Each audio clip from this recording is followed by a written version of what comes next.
us. You're on Twitter? We are not on Twitter. We have another project. If you're Facebook. interested in Indonesia, Indonesia has a Facebook page. That's Usintech Facebook. And they do have a Twitter. We tweet. How many tweets do we send out? Not so many yet. Not many? How many followers do we have? About 40. We have 40 followers. Very good. And we have a website for Usintech. We have 500 visitors a month, so that is pretty good. Great. So this is the Finding a Job in the Professoriate talk. I'm Adrian Rodgers. I'm a faculty member in the Department of Teaching and Learning in the College of Education and Human Ecology. I work mostly at Newark campus, and also now I'm directing a couple of projects. One is the United States Indonesian Teacher Education Consortium, which has 14 Indonesian and 3 U.S. partner universities. And I'm also the director for the Office of International Projects for the College of Education and Human Ecology. So I wanted to welcome you to our session, A Brown Bag. And I said to Nugi, he was working on the poster, and he said, "What's a brown bag?" So for students who may not be accustomed with that American expression, brown bag is a very informal session, and it comes from the idea that it's often held at lunch, and you bring your lunch in a little brown paper sack. And you know, while you eat and enjoy your lunch, then some facilitator sort of leads the conversation, and then there's time for questions and things like that. So because of our population, we decided to do this session at 3 o'clock. And also we knew we had some people who had to leave, and we also knew that we had some people who would come late. So Nugi agreed that we would do what we've been doing with some of the Indonesian sessions, and that is videotape it, and he's going to put it up on YouTube. And then if you wanted to see what you missed, then you can just click on the YouTube link, and you can watch the rest of the presentation. So Nugi, how are we going to let people know what the link is? Probably I will have the kind of attendance list, and then you write down your email address, then Okay. I can send it. And he can just send you the link, or you can ignore it if you stick to the whole session. So if you want to send that list around, Yeah. that would be great. And this is a session that is part of the RLEMC, the Reading and Literacy in Early and Middle Childhood Area of Study, that is open to all OSU doctoral students. And Dr. Piasta, would you like to talk a little bit about the RLEMC AOS? Sure. Okay. So we're actually one of the smaller areas of study within teaching and learning. We have approximately 10 to 15 doctoral students, and some of the questions that we had a lot, this comes up, we actually have a professional seminar that we offer for our students every other year, and a lot of the questions that come up in there have to do with, okay, so even if I'm just starting my program, what am I looking for towards the end, and what do I need to be doing now so that I'm prepared when I actually do go on that academic job search. So with that in mind, I think we did this, 2 years ago? Mm-hmm. So we did this brown bag session about 2 years ago, and I thought we had really good positive feedback. People seemed to get a lot out of it, so we thought we'd try to offer it every other year or so, and then bring others kind of into the mix beyond our doc students, us talking about it in our pro-sem. And Adrian's always kind enough to lead us in this conversation. So. Yeah, thank you very much. So what we're going to do is talk about 4 or 5 topics today. And I'll talk for about 10 or 12 minutes about each topic, and then we'll stop for sort of brief clarifying questions. We'll get through all, I think, 4 or 5 topics. Thank you very much, John. And then when we're done at the end, we can have sort of free-flowing questions, okay? Anything else that we didn't cover, that sort of stuff. So the first thing that I would want to say is, you know, there are a lot of different opportunities to hear about the job search process here at OSU. One of those is offered through the UCAT, right? The consortium that deals with teaching. I think they recently had a session. I remember I was a student here a few years back, many years back, and the Office of Academic Affairs, they also had a session. So you can be on the lookout for different kinds of sessions that are offered by different offices around the university. Also, it can be helpful to talk to your faculty members on your committee. So my assumption is that most of the students here are post-candidacy, they're working on their dissertation, and they're beginning to engage in the job search process, but certainly there might be students who are earlier in their academic career. There might even be a master's student here who's beginning to think ahead about these kinds of things, or just wanting to gather this kind of knowledge. And in some countries, when you graduate with your master's, you might be looking for a faculty position in your home country too, so that's an option. The best advice that I could give you about beginning the job search is that you'll probably get a lot of different kinds of advice, and when that advice is conflicting, then I would urge you to find out why the person is giving that kind of advice. So for example, let's take the situation where a faculty member says, oh, you really should apply for this job at Otterbein, or at Ohio State, or at the University of Toledo. And another faculty member says, oh, you should not apply for that position. Then instead of thinking about, should you or shouldn't you, try and get the reasoning behind why the faculty member is saying what they did. Because your response might be different based on that reasoning. It may be, that university, they don't really pay well, or at that university, they have a reputation for chewing through junior faculty, or something like that. And on the other hand, it might be that somebody says, oh, well, when I went there 20 years ago, it was a horrible faculty of education. What they are today is not necessarily what they were 20 years ago, right? So listening to the rationales behind why people make the suggestions that they do could be really helpful, and that would help you sort of sort through how you want to proceed. The first job in looking for a job is to find them, right? I mean, what positions are out there? And so some people may not know about this, but to my knowledge, every single faculty position, whether it's tenured or tenure track, is advertised in a journal called the Chronicle of Higher Education.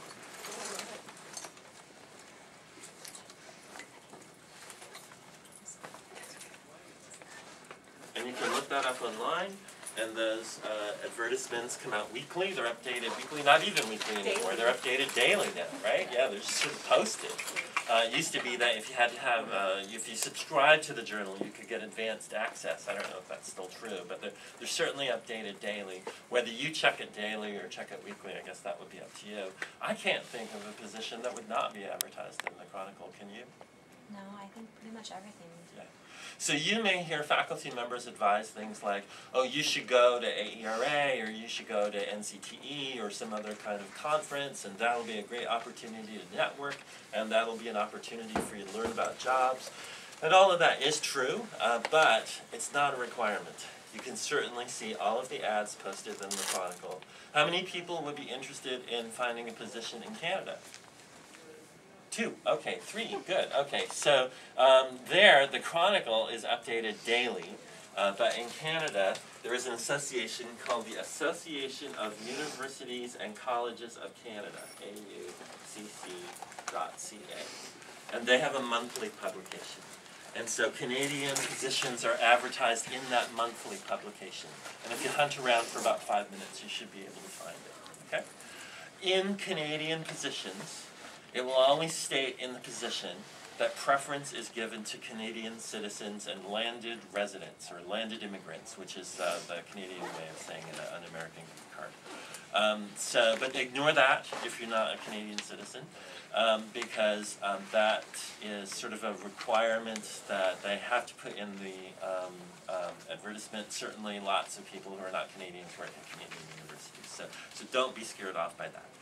I think the next thing you have to do is when you look at the Chronicle, there are going to be different kinds of tabs, right? So you'll probably, I'm assuming most of you are education students, not engineers, so you're going to, click on the education tab, and then education is going to be broken down in different ways. Some of you have very narrow scopes of foci. So, it might be reading education or second language education.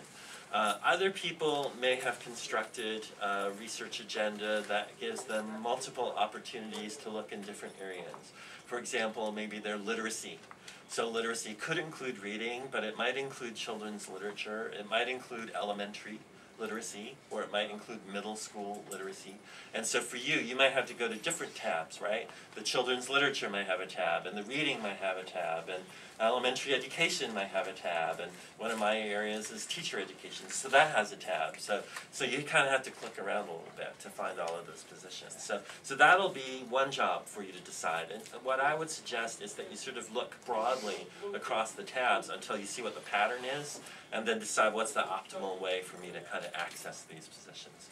Another task that you'll have to think about is, how big a search do I want to do? The reason that I became interested in this in the first place was because my spouse was also completing a PhD at the same time I was, and so we had the issue of how are we going to both find jobs reasonably close together. We had recently gone to a conference where we heard a spousal team present, and one faculty member was at the University of Pittsburgh, and the other one was at Arizona State. Interesting marriage. Yeah, I know. I chuckled when I heard it too. It's like, wow, how do you make that marriage work, right?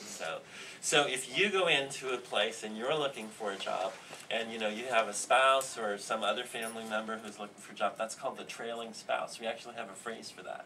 And so sometimes the trailing spouse is doing a very expansive job search. When I did my job search the first go around, I think I had applied to 20 positions, and I had interviewed at 15 universities, all in spring semester, the semester of my graduation with PhD. So that's traveling pretty much every week, sometimes twice a week, to a job, right? And so that's why I kind of got interested in this topic and offered to do it and present with you. So that's something to think about. How big a job search do you want to do? Are you looking nationally? Are you looking regionally? Do you have, is it something for you to focus on presenting at research-intensive universities?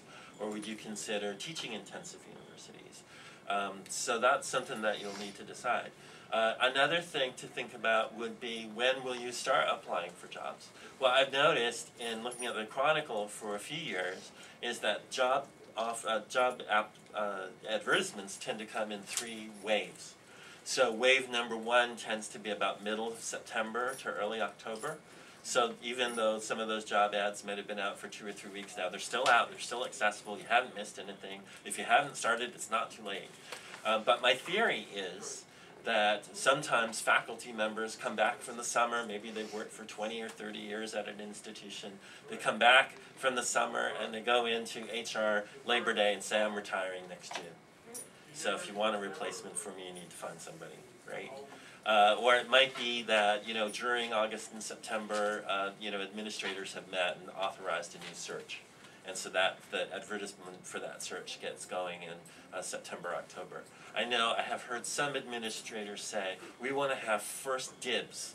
There's a great American word, right? Dibs. We want to have first chance at all of the fresh graduates who are coming out with their PhD. So we want to, get out there early with our ad and have people in maybe in November and December and interview them with the goal of offering them a job offer by, December. So wouldn't that be great, that you're sitting here in October, that next month you're applying, and that you have a job offer by December? That would be great. The second wave of job ads that I see comes around February. And my theory there is that people who got jobs in December sometimes are not fresh graduates, they're people who are working somewhere else. And so they've gotten a new job, they go into their HR person in December or January and say, I've gotten a new job, I'll be leaving as of June. And so within a month, that position is advertised as being available. And then a third, smaller wave that I've noticed tends to come in April. And my theory is that that's the people who got jobs in February and March, right? Now they have a vacancy, the university is scrambling. Some universities won't scramble. They'll say, we're going to make do over next year, maybe with a lecturer, or maybe we're downsizing, or maybe with graduate assistants or something, and then we'll, get our ad out early in the fall. But some universities are keen to fill a position, so they may fill it in, attempt to fill it with an ad in April, and the goal of filling it in May or June. A question that often comes up is, a lot of you may be thinking about defending your dissertation in April or May. Are you eligible to apply for these jobs that say that you have to have a PhD now in October and November? And the answer is clearly yes. I think that you clearly indicated in your CV, in your resume, in your cover letter, that many universities understand this process. We've all been through it. The faculty who interview have all been through this, so they understand this, and they will be hiring you based on the assumption that you'll complete. And often your committee members, especially your advisor, there's sort of a little code, right? They'll put in a sentence or two, and it'll be along the lines of, it is expected that this candidate will complete her dissertation on time, and we anticipate a strong defense, or something like that, to indicate that there might not be any hiccups. Now, in my case, I had a hiccup. My advisor left and went to the University of Wisconsin at Milwaukee, along with his spouse, who became the president there. It's the former dean of our College of Education. So that delayed my defense into the fall. But the University of Toledo, which hired me in my first position, honored the contract, and then I was hired in the first year as a lecturer, because you can't be assistant professor without a PhD. And then after I earned that in the fall, then my position changed over to assistant professor. So even if there's some hiccups along the way, there's usually some mechanism. Certainly the expectation of the hiring university is you'll finish in that first year, but even then I think they anticipate sometimes there can be hiccups for unforeseen reasons, like faculty leaving or coming or going or something like that. So we got a sense of where do we look. We look in the Chronicle of Higher Education. We know that we might have to hunt around there to see patterns of how different jobs are advertised. We know that we need to decide, am I aiming for research intensive, teacher intensive? Do I want to stick close to home in Ohio? Do I want to look anywhere in the country or beyond it? We know when to anticipate those job offerings, right? A couple of stories that I would tell you about this, just to encourage you to be robust in your job search. So one story would be about a colleague that I have worked with in Toledo, and she had just graduated with her PhD, and she was telling me, I have to find a job in Toledo. And I was thinking, that's interesting, because there's only one university in Toledo. Now, there's a few nearby, right? Bowling Green is just down the road, and I think it's called Adrian College, is not too far away, and Defiance and Heidelberg and Tiffin. And then not far, within an hour up the road, you have all of the Detroit offerings. So, and not to mention University of Michigan or Michigan State if you go a little farther afield. So, so there were maybe 10 universities and colleges that she could apply to. But I said, why would you limit yourself in that way? And she said, well, I have a husband who has a job here. He's 5 years away from, retirement. And we don't want to live apart for 5 years, and he likes his job very much. And I have a high school student who is about to graduate, and she likes this area and has friends here and wants to stay. So I said, I just really encourage you to look a little farther afield. Well, her retired parents, who are getting quite elderly, happen to live in Florida, and there was a position at a college near there, at Rollins College, and she applied for this position, and she got it. And a couple of perks came along with this position. So one was free tuition for her child. Wow. And another was the child was interested in architecture, and Rollins College just happens to have a really well-known architecture program. So then the family plans changed. So the family plans became, everybody's going to move to Florida, and the husband will commute. And it'll be a tough 5 years, but we'll make do. Well, within a year, the husband got his dream job in Florida. He was an electrical engineer, and his dream job was to work for Disney in the miles of tunnels that are underneath all of those rides, running and operating them. So he moved from Toledo too, and he got his dream job. So, that's an example of sometimes you think that you're locked in because of family or personal circumstances to a particular kind of position, whether it be a geographic place or a teaching position or research position or what have you. And then when you investigate, when you look a little farther afield, all of a sudden a lot of other opportunities come open. That's an example of one person having a very narrow focus, and then when she opens up that focus, she gets her dream job. Last year, a colleague of mine who worked here, who was grant funded. She was working on a grant. She had been a school teacher in Kentucky, working in rural Appalachian Kentucky, and she very much wanted to continue her work with that population, but she already had a job here on a grant, directing a big grant that was a high-profile grant for the college. And she decided, I'm going to look for my dream job, but if I can't find the dream job, that's it, I'm not going to look any farther. So she kept an eye on the Chronicle, and she found one position which met the criteria, a dream job. And it was at West Virginia University in literacy.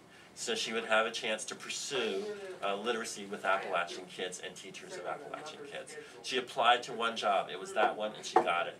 And now she's assistant professor at West Virginia University.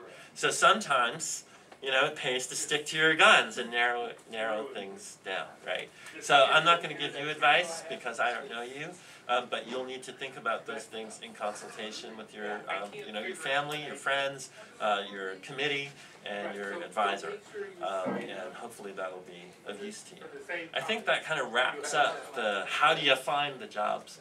Are there any kinds of questions or clarifications or things that you wondered about with regard to finding them? And then after finding them, next thing we'll talk about applying for them. So questions about finding. Yes, in the back. So in some job ads, I find that it says PhD required, but Right. then the position is actually looking for like advanced assistant or associate professor. I Right. feel like I should not apply to those. Right. Would that be the case? I would say, I mean, you know, it's up to you whether you apply or not, but I think that when, I could foresee that, say, at Ohio State, we might, I know that at Ohio State, we would never use that language, but we would be thinking that language. That a lot of times you're taking a lot of risk hiring somebody right out of a PhD program into a research-intensive university, because there would be a high expectation for publication here. And so it's hard to assess whether a candidate would be able to meet that high expectation for publication. Very rarely you get a couple of students maybe who have many publications off their dissertation already, but even because of the publication cycle, that takes time. So I could foresee that at a large research institution, they would probably be looking for somebody who's worked at another institution and had time to establish that record. And I think that that kind of language, looking for advanced assistant or associate, is probably the kind of thing that they're referring to. So of course you're welcome to apply, but probably it might not be the best use of your time. Okay. Other questions?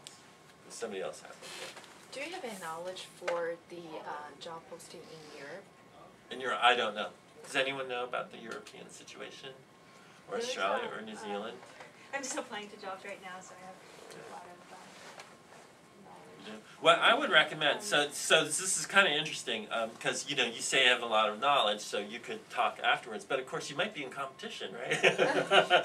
So, you know, this is We're also, doing the same program, so I yeah, don't think an we're example of, you know, if there are 3 or 4 students finishing in literacy at the same time, they may be in competition for a position. So, you know, there's always this little tricky bit of how much are you willing to share with your friend who you've known and commiserated with for 5 years, right? But a suggestion that I would have might be to find faculty members from that country. Like if you really want to work in the UK or Australia or New Zealand, find the faculty members here at OSU who are from that country, and they would probably have some knowledge, especially if they've worked there and then moved here. That would be a suggestion. Other questions? Yes? This kind of goes along with the first question, but an open rank Right. job, Right. is that unspoken that maybe they're looking for someone who has more experience? Well, I think something that I've learned is a lot of times there are things going on in the search that we're not aware of and that we couldn't possibly guess. So I think that we should take the phrase open rank as genuine, that it genuinely is an open rank. And it sometimes happens that they'll do open rank where they might have 2 or 3 positions together in similar or aligned fields. And they might want some senior person and some junior person, but they're not sure about the mix. So they just call it open rank. Yeah. So it never hurts to throw your hat in the ring. Other questions or clarifying comments? I was told before that if an institution wasn't willing to offer spousal hire, that they might not be that willing to support you. Right. I guess would like another opinion. Spousal hire. This is really tough. So this is, you know, how I got into this work in the first place, right? You know, different universities have different policies around spousal hire. I think certainly there's an understanding in higher education that we don't offer jobs to people just because they're married to somebody, or they cohabit with somebody, or they're a same-sex partner with someone. So I think that that's not a part of spousal hiring. But there's also a recognition that to get really good people sometimes, those people come with attachments. And so is there some mechanism by which, that can be, recognized? Sometimes the arrangements can be very informal. It wouldn't hurt to say in your letter something like, my partner or, my spouse who is completing his PhD in electrical engineering is also looking for a position in the tri-state area. And that will just clue in the committee into, okay, there's something else going on here. Sometimes it's informal, where the dean at one university might call, big research U up the street, or they might call electrical and engineering and say, I know you don't have any tenure track jobs over there, but do you have a lecturer position for a year, or do you anticipate something? So it could be informal. Sometimes there can be a formal process. So Ohio State University, under the former leadership of President Kerwin, had created a spousal hiring policy, and it had to do with when a department had found a good candidate and wanted to hire them, and another department was willing to hire the spouse. I think 50% of the funding for the spouse would come from central administration funds, and it would come for a 10-year period. So that was sort of very attractive to the second department, because they were like getting a faculty member at half price, right? So I think that there are different arrangements. They're often unspoken, and so the best way to signal it is to put it in your cover letter, and then if it may come up during your job interview. If it doesn't come up, you can bring it up, and we'll give you strategies to do that when we get to that part of the talk. But I think that that's the range I've seen. So along those lines, when it comes to spousal hiring, how do you negotiate that if your spouse is in not just another department, Right. but another college or discipline So completely? let's ask that when we get to the negotiating the job offer section of the talk. Any other questions about finding the job? Finding the job ad, anyway. I'm looking for postdoc positions. Right. This kind of information are also available in Columbia. I have seen some there, but they're not always there. I would say that's probably where, so we advertise for postdoc positions a lot in the center with which I'm affiliated.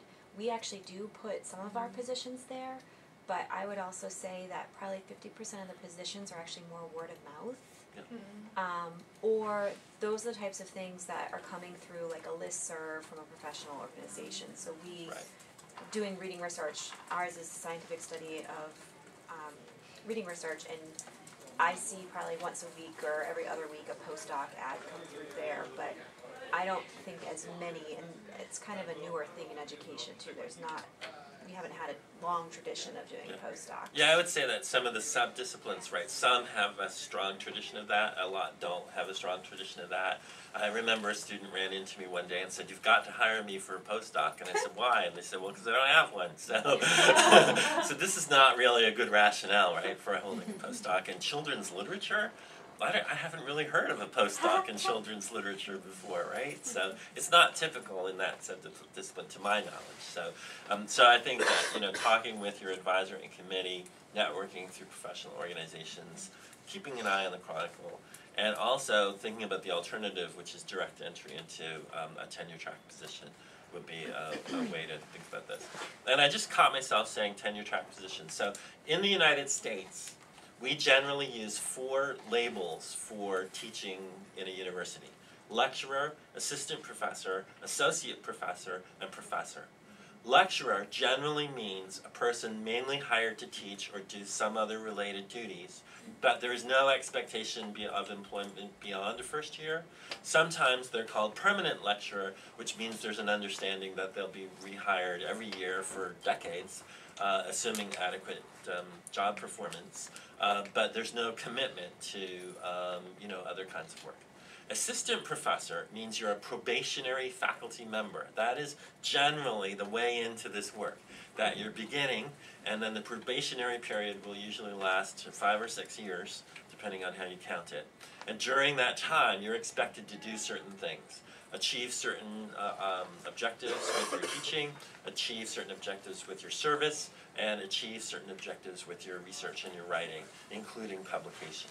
And so those kinds of things can be discussed during the job interview. After you complete that probationary period of 5 or 6 years, there is a review process that takes a year and is very intense. It includes a dossier that you'll put together, review by faculty members in your department and your college, and sometimes the entire university at a small place, review by multiple administrators, and often review by faculty members not at your university who are at other universities, called the external reviewers, who look at your work.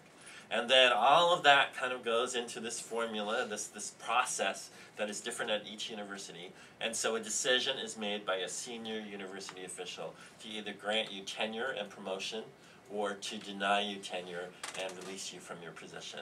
Euphemistically called up or out. Now, there are wrinkles in that. Sometimes people get tenure without promotion and get promoted without tenure and so on. But by and large, that's that process. And then you get to associate professor. So that's called a promotion. You're promoted, right? And then after you work as associate professor for 5 or 10 or 15 years, you may have additional teaching, research, and service goals that you've fulfilled, and that might qualify you for promotion to full professor. Or the rank's called professor. We often call it full or full professor. So that's that sort of chain. When you go to other countries, they'll have different labels often. Like in the UK, lecturers use differently and so on. So, but that's the chain we use in the US and Canada. Yep. I was going to ask, so where does the concept of endowed chair fit in with that, right? Is it, can you have an endowed chair and still be an associate professor, or do you need to be full professor in order to hold an endowed chair? Right, so the university sometimes receives donations from gracious donors, and often the donor will ask that the university hire a person to do particular kinds of things. It might be highly prestigious work in the field, or it might be some kind of community engagement at the national or international level, or something like that. And so they give a gift to the university. It could be a corporation, it could be a family, it could be an individual. And so that gift at OSU, I think it's $2.5 million or more. That gift is called the endowment. And then that position is called a chair, because it's supposed to be there in perpetuity. So that's the idea of the endowed chair. So if Chase Manhattan Bank gave us an endowed chair in children's literature, we'd have the Chase Manhattan Bank endowed chair in children's literature. And so that position will have certain job description, which would be advertised, and then generally eminent faculty would be eligible to apply for that position. Endowed chairs generally have, a lot of supports for the work. They might include graduate assistance, funding, high salaries to help attract quality people, and those kinds of things. Generally, the people who have them are full professors, but not always, because some other people may have other attributes that they bring to the job. But generally, 90% of the time, 95% full professor. Yeah. And the Department of Teaching and Learning has two. The Clay Endowed Chair in Reading and the Charlotte Huck Endowed Chair in Children's Literature. Other questions before we move on? What about clinical professor positions? How does that fit in? So it's a little tricky because sometimes the word clinical can be a function of the discipline, like in medicine. It can mean something different than it might mean in education. Often it means non-tenure track. So it means doing work in a lab setting or in a field setting that is intensive with practitioners, and therefore may not necessarily have a research focus. But I have seen that word used, especially in sort of psychology and medical fields or related to education, where it's the flip.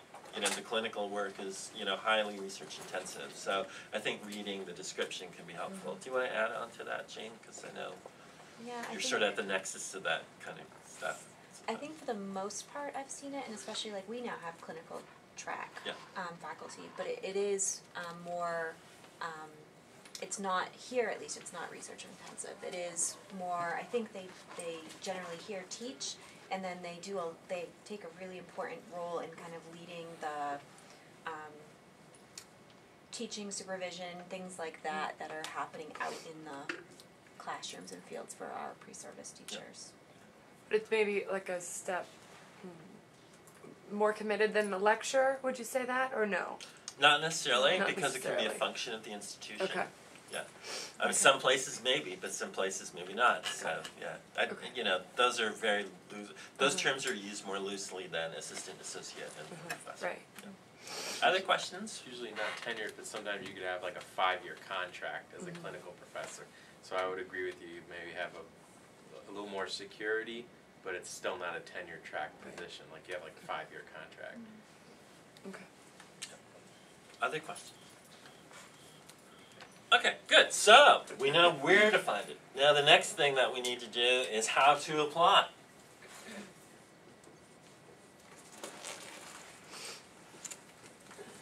So, the requirements for application will be listed in the advertisement, right?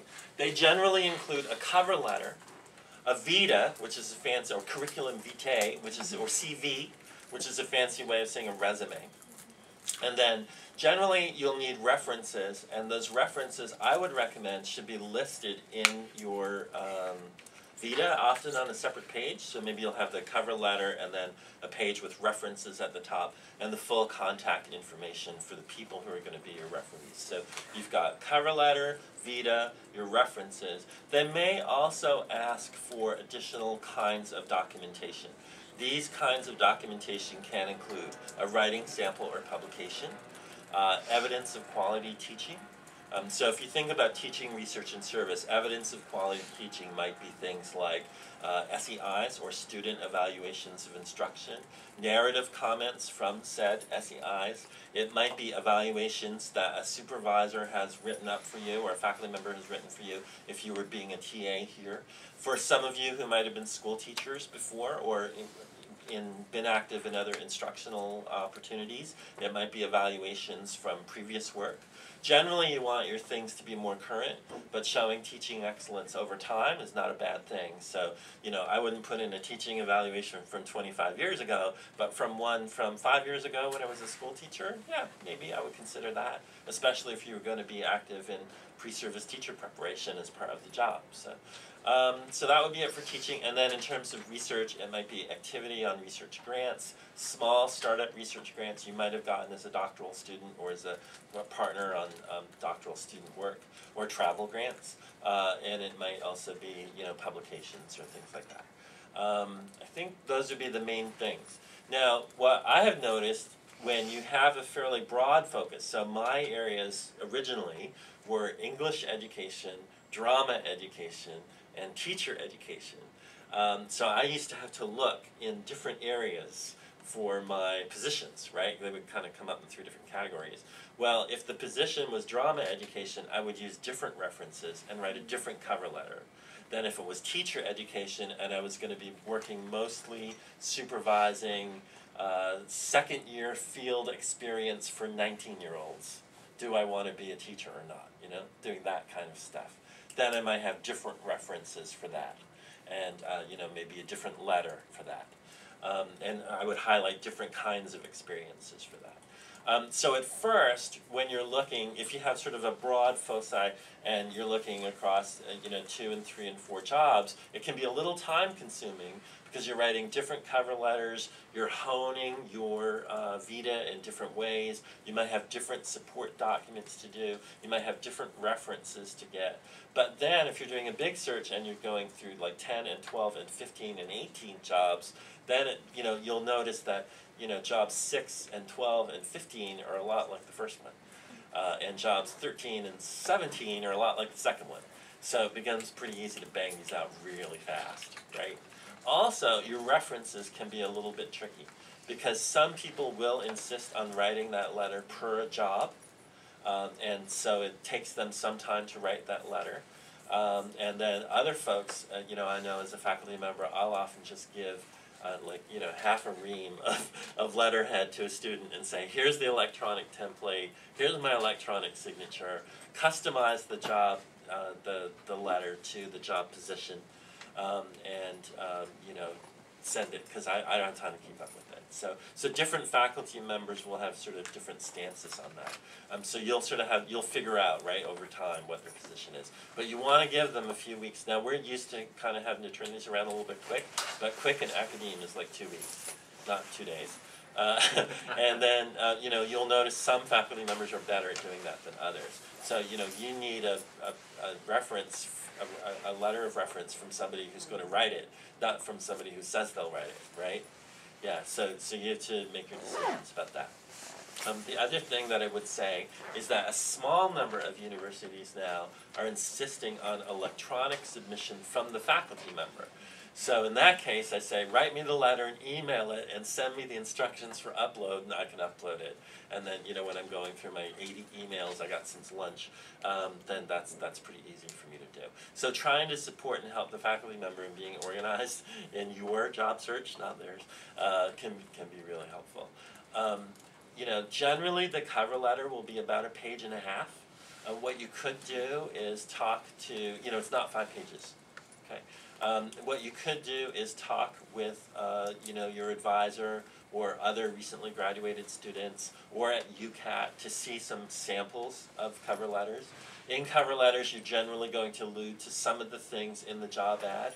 I see that you are looking for a faculty member who has excellence in and commitment to teaching, and the kinds of things that I can bring to this are, and then you'll talk about your excellence and commitment to teaching. Or, so you're trying to match yourself with the job ad, right? And the vita, I have often heard some faculty members in other disciplines like English, Department of English, and I've heard faculty there say that a vita should not be more than 2 pages. That is not the tradition I see in education. It may be because for some of those faculty positions in English, they have 300 and 400 applicants. Yeah. But typically, what I see in education is that a beginning student is going to have a 5 or 6 page vita. A page will be positions that you've held in the past, so probably graduate assistant is going to be on there. Maybe you've had a couple of those positions. You might have been, if you're a domestic student, part-time here at some time doing a teaching position or some such thing. You might have been a teacher before, so there are going to be 3 or 4 teaching positions, so that'll be a page. And then you might have a small number of publications. Your references, of course, and you might have had some opportunity to do service while you were here, like being on a committee of graduate students or that kind of thing. So I think that would be your vita of about 3 or 4 pages. And like I said, at UCAT, you should be able to get some examples of that. So, Jane, is there anything else that you can think about? Sometimes they'll ask for a teaching statement or your philosophy of teaching, and also for a research statement. And I believe UCAT will you can make an appointment with them, and they will sit down and go through your CV, your cover letters, and your statements, and they will literally sit there and help you. I've had mixed feedback on that from students who have done that. Some that have said it was really, really helpful. Others that have said it was helpful, but they're not in our discipline, and so that was a little bit challenging. But I think it's always good. You never know who's going to be on a search committee, right? So it's always good to get feedback from as many people as possible. Generally, like a research or a teaching statement will be about 1 page. It could be 1.25 pages, but generally about 1 page. Label it clearly, teaching statement, your name. And then it should not be autobiographical. That's a little too personal. But it can be somewhat philosophical, right? So I've been influenced by Dewey, or I've been influenced by Vygotsky, or so including academic language and theorists who are guiding your approaches to teaching, research, or service would be important to do. But I think also giving some practical examples. If you're going to work at a mainly teaching-intensive university that has a big undergraduate student population, how do you take some of the esoteric ideas and make them very practical for a 19-year-old kid? Or, if you're working at, I had a very interesting job, visit, and I eventually got an offer from there at Cal State University in Dominguez Hills, which is in central Los Angeles, and all of the teachers were coming from the surrounding school districts, and all of the teachers had not completed their teaching credential but were doing it part-time in highly challenging urban school districts. Cool, Isn't that cool? That's so cool. But so then, thinking about how do you take theory and make it really practical and useful for that population would be great. So that's an example there of, as you apply for different kinds of jobs over time, sometimes you'll see ones that have very particular kinds of needs. And, aligning your expertise with their needs would be the task, I think, of the successful applicant. Other questions or things that you might wonder about with regard to your materials and applying? Yeah, so as with the CV, which the format varies by discipline. Right. Is the same true of your teaching philosophy or your teaching statement? I think there should be, ought it to be? Probably there should be some variation, right? Everybody is unique. Certainly. And I think that occasionally you can get a really unique outlier, maybe somebody who tells a story, a fictional story, but we can read in that, right? It's like Who Moved My Cheese or something, right? We can read in that something of great value or connection to the job. But I think most statements tend to be more traditional, and they'll take theory and try to make connections to practice, and at the same time reflect the experience and outlook of the people who wrote it. So they're kind of short in a way. I mean, it's 4 paragraphs, right? It's a page, approximately. It depends. In person, we read a lot of them. I think they tended to be about a page and a half to 3 pages. Maybe 5 paragraphs. Yeah, and 3 pages. That's interesting. I haven't seen one like that. Yeah, I tend to see page and a half, single space. So there are 1.5 pages. Other questions, thoughts, or concerns? I think, this is one where you'll need to do a little bit of work with your advisor, going to UCAT, trading with buddies and so on to try and get your materials down. I would say to speakers who are not first language speakers of English, maybe get your documents edited by a first language English speaker. These documents are expected to be perfectly grammatically correct, and it stands out when they're not. As a director of international projects, I am fully aware of the mysteries of English language. I continue to mess up every single day. So it's the only one I have. But make sure it's just grammatically clean, for sure. Yeah. When they ask for a writing sample, are they looking for a first author publication? Like, how important is it to have? I think like in some disciplines, we often see doctoral students who have 2 and 3 publications, sometimes with faculty, sometimes not, or it's a piece of the faculty member's work, but this is a very unique piece, so they're sole author. But in other subdisciplines, there is really not an expectation that you would have a publication. Maybe some presentations at AERA or national conferences for sure, but publications are not so common. So I think it depends on the subdiscipline. So, yeah. Other questions or clarifications?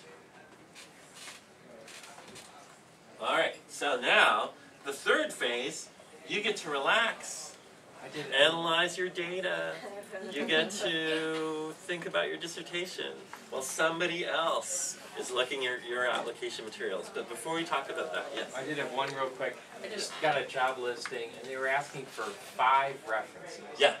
Now, I've already had, I had 3 people write letters for me. I even have a 4th person that had written letters, but, I mean, I'm almost against applying, because to me, 5 references is kind of ridiculous. Yeah. And now I have to ask another person that hasn't written a letter for me to all of a sudden come up with one. Yeah. And I'm this close to just saying I'm not applying to someone who wants 5 references. Yeah. Well, of course, it's your decision, right, as to whether you apply there. The range that we typically hear is 3 to 5. The modal number is 3 or 4, 3.5, right? 3 or 4 is a very common number. You never know why they said 5. Like some president of the university 10 years ago might have insisted on 5, and now everybody at the university is cursing on that guy, even though he's been dead for 5 years. But we still have that rule. So, I wouldn't take it personally, or that it's some, example or, of a fastidious, crazy department or something. We never know why some of these rules come about. So, now whether you apply or not, that's up to you. And then, like I said, if you sort of have more broad foci, for example, like me, I would be able to come up with 3 in one of the subdisciplines, like English education. But 5 would be tough. But then I would probably get the 4th and 5th from some related discipline like teacher ed or something like that. So I think it could be more tricky for some people than for others. Yeah. Mm-hmm. Did you have a question too? Because I thought, yeah, okay. Anything else before we move on? No. Oh, yes. For me, it was very difficult to decide 3 references. Yes. So could you share any criteria? It might be very different depending on schools. Like for example, if I apply for a teacher education position, would it be a good idea to get a reference letter from a teacher that I closely work with, or that might not be a good idea? Well, I'm going to answer that by saying something you haven't even thought about, and that is that the letters should be good ones. So I have worked very closely with a faculty member here, when I was a doctoral student, and I asked her to be a reference. And not always do the referees share the letter with you. They may send it directly to the institution. I think it's good professional practice that they give you a copy, or at least copy you if it's being emailed in or something, so that you have a copy and you can see what they've written about you. In this particular case, this faculty member thought that it was a really good idea to always say something critical about the applicant. And that the thing that she said about me was that I often juggled many things, and sometimes it was difficult to follow through on deadlines. Which, if you know me, she's so right. And then that came up in every single freaking interview that I ever did. And after I think the 3rd one, I said, I'm not putting her name down anymore. And I didn't. And then I got job offers. But it became the central focus of a lot of these conversations. So it can be helpful to know what's in those letters. I have not met any other reference like that who felt that way. And sometimes they put in sort of more veiled comments. She has faced her many personal challenges well, which is kind of code for, this guy's a disaster. So it might be helpful to see the letter and have a really good look through for it, right? So it's ironic, I can joke about it now because since then I actually co-edited a journal with that person, and we remain, and have co-authored a book with her now. So we're great professional colleagues and personal friends. But that was her philosophy then. I know it's not now, but it was then. So seeing a copy of the letter can be really helpful. I think if it's really, really teaching intensive and working a lot with pre-service and so on, having a reference from a professional colleague, like in teaching, rather than in higher education might be relevant, but it's not typical. I think it would be more of the exception. A lot of times the expectation is that the references are going to come from your committee. So I think read the ad carefully and try and make the judgment from that.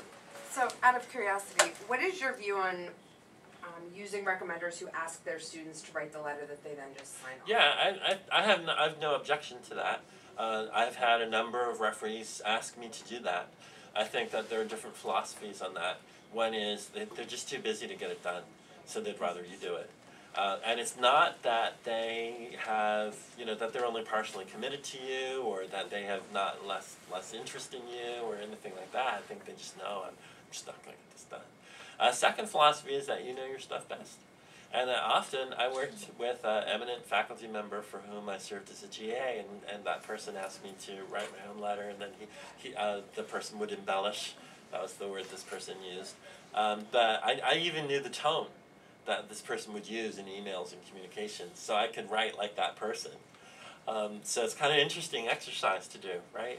And so I think sometimes that we get to do that. The other thing too is I have a template that I often use for some students, and I tend to go back to that template and then build on it for each student. But in some ways, when you look across letters, they're a little bit alike, So there are merits to being asked to do it. So, ultimately, of course, you have a choice, right? You either do it or you don't.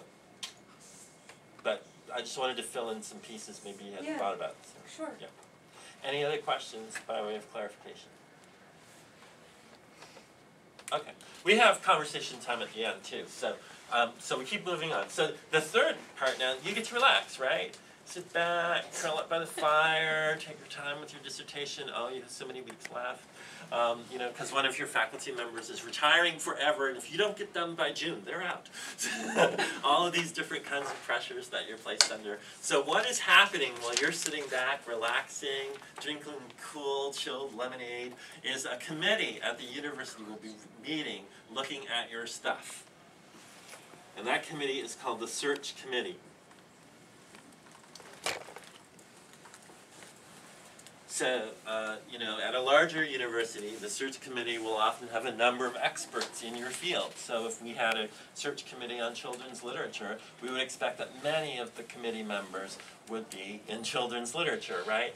Or a related discipline, maybe from our LEMC. We don't always want to have people who are exactly, you know, in the area, and that's all, because you know, the incoming successful faculty member will be a part of a broader community. So we're trying to see larger connections too. But at the larger university, you'll see, you know, a number of faculty from your discipline. At a smaller university, for example, at the University of Toledo, when I applied for that job, there was only one other literacy person. So I went in as, you know, that English Ed methods guy. And then the other colleague I had was the middle school language arts methods woman, and Alexa. And that was the one other person who was related to my discipline. And at the University of Toledo, they tended to work closely with cohorts. So the people who were on my search committee were the math methods person, the science methods person, the social studies methods person, and the middle school methods literacy person, right? So, what that means is sometimes you have people from different backgrounds viewing your work, and sometimes you have people from the same background viewing your work. Therefore, you need to write your materials in such a way that it may not be understood, it can be understood by people who are not expert in your field, right? So assume that you're writing for faculty and education, but do not assume that you're writing for people in your subdiscipline, unless it's a larger research university. I think that would be one thing to keep in mind. Often, these will come in as a stack, and sometimes they have a deadline date. So maybe the deadline date is November 1st.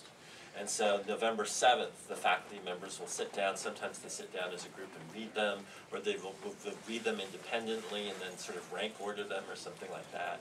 Other times they have, you know, no specified deadline. Position is open until it is filled.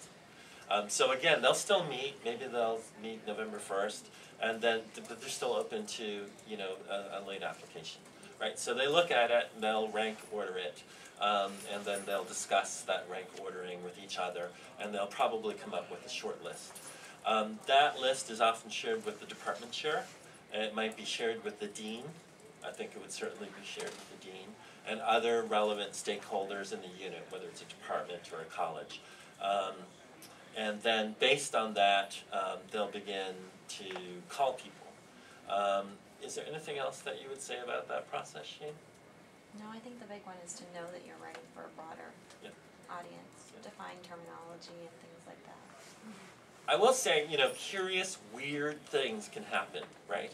Like often, it might be a case where a much beloved faculty member with 50 years of service is retiring, and you know she's on the committee and she wants somebody just like her. Well, that can be problematic if you've come in from the new school of thinking about things, right? And you might pick up that vibe during the job interview, you know. So that can be a factor. Other times, you know, you might be the last person who was in your position got terminated, and now there's nobody in the subdiscipline. So you're going in presenting to math ed people, but you're a literacy person. And so, you know, the questions that you thought you were going to get are not the questions that you got, right?